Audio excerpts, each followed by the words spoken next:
নমস্কাৰ আপোনালোকলৈ স্বাগতম জনাইছো অসম ফিচাৰ ইউটিউব চেনেল আশা কৰো আপোনালোকৰ খবৰ ভাল তো Srimanta Sankardev University of Health সায়েন্সৰ জিএনএম নাৰ্ছিঙৰ ৰিজাল্টটো ঘোষণা হৈ গ'ল আপোনালোকে সকলোৱে নিজৰ মাৰ্কছ আৰু ৰেংকিংখিনি গম পালে তো আজিৰ এইটো ভিডিঅ'ত অসমৰ সকলোতকৈ বেষ্ট আৰু চেপেষ্ট জিএনএম নাৰ্ছিং কলেজ এখন লৈ আহিছো কলেজখনৰ নাম হ'ল Sivasagar institute of nursing and health care management তো এই কলেজখনৰ admission fees monthly fees hostel fees কলেজখন কোনখিনি প্লেছত আছে এই সকলোবিলাক তথ্য এই ভিডিঅ'টোত জনাম তো ভিডিঅ'টো স্কিপ নকৰাকৈ সম্পূৰ্ণকৈ চাব তো আপোনালোকে এই ভিডিঅ'টোতে কলেজখনৰ ডিটেইলছ বিলাক চাই ল'ব পাৰিব ইয়াতে কলেজখনৰ ল্যাব ক্লাছৰুম হোষ্টেল কেনেকুৱা সকলোবিলাক দেখাম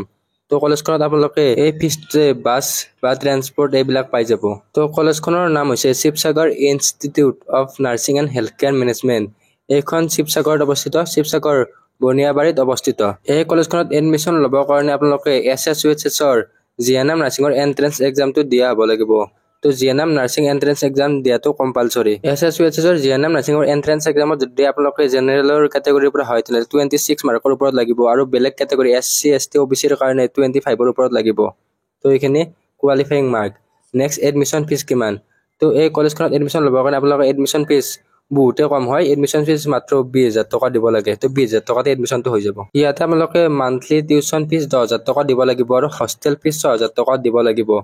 তো এইখন অসমৰ সকলোতকৈ চিপেষ্ট আৰু বেষ্ট জিএনএম নাৰ্ছিং কলেজ যিখন Srimanta Sankardev University of Health সায়েন্সৰ দ্বাৰা এফিলিয়েটেড কলেজ হয়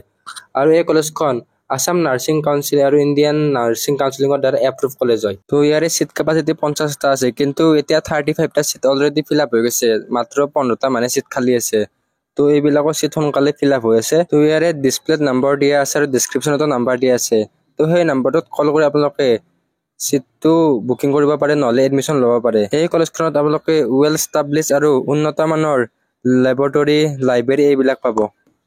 তো এক্সাম দিয়া ক্যান্ডিডেটৰ সংখ্যা বহুত বেছি কিন্তু সিট কেপাসিটি বহুত কম তো আপোনালোকে যিমান পাৰে সিমান সোনকালে এডমিশনটো লৈ ল'ব এই ভিডিঅ'টোত এইখিনি আছিল আশা কৰো আপোনালোকে ভিডিঅ'টো ভাল পালে ভিডিঅ'টো আপোনালোকৰ বন্ধুবৰ্গৰ সৈতে শ্বেয়াৰ কৰি দিব ধন্যবাদ